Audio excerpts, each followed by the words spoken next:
विधानसभा निवडणुकीतील पराभवानंतर ठाकरेंच्या सेनेतले माजी आमदार पदाधिकारी एकनाथ शिंदे यांच्या शिवसेनेसोबत जात आहेत। हेच पक्षातील ही गळती रोखत डॅमेज कंट्रोल करण्यासाठी ठाकरे गटाकडून आता विशेष प्रयत्न केले जात आहेत।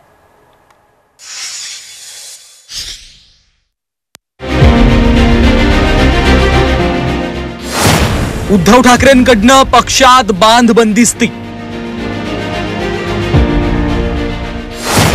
पक्षातलं आउटगोईंग रोखण्यासाठी ठाकरे सरसावले,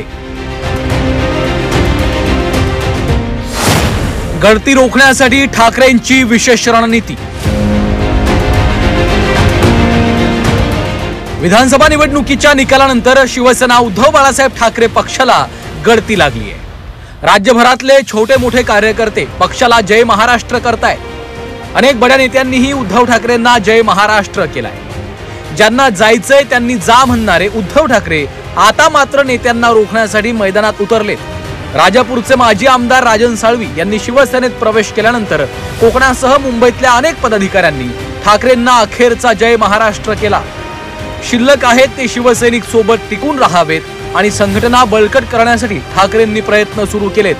डॅमेज कंट्रोल करण्यासाठी उद्धव ठाकरेंनी आपल्या नेत्यांवर याची विशेष जबाबदारी टाकली आहे। इकडे अशी काही संघटनात्मक बाबी आलेले आहेत, तर त्या जबाबदारी घेऊन त्यांनी पुढे येऊन ते काम करणं अपेक्षित आहे। उपनेत्यांना पण विशेष सेल, विशेष संघटनेच्या काही जबाबदाऱ्या दिल्या जाणार आहेत।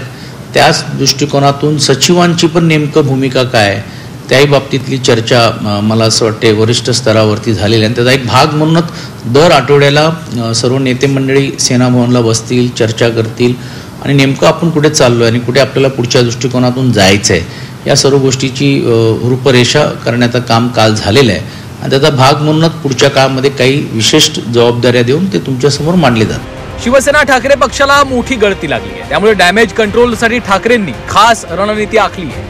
आठवड्यातल्या प्रत्येक मंगळवारी शिवसेना ठाकरे गटाच्या नेत्यांची बैठक सेना भवन इथं होईल आणि आढावा घेतला जाईल। पक्षातले नेते, उपनेते आणि सचिव यांच्यावर डॅमेज कंट्रोलसाठी आणि संघटना मजबूत करण्यासाठी विशेष जबाबदारी असेल।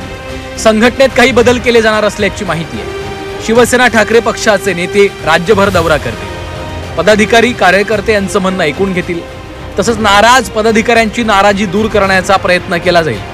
पक्षात राहून पक्षविरोधी काम करणाऱ्यांच्या विरोधात कारवाई केली जाणार आहे। ठाकरेंच्या शिवसेनेत सध्या 14 नेते, 43 उपनेते आणि 10 जण सचिव आहेत। या पदाधिकाऱ्यांवर डॅमेज कंट्रोल करण्याची जबाबदारी असेल। त्यामुळे येत्या काळात ठाकरेंचा पक्ष मरगळ झटकून नव्यानं कामाला लागणार असा दावा पक्षाच्या नेत्यांकडनं केला जातोय।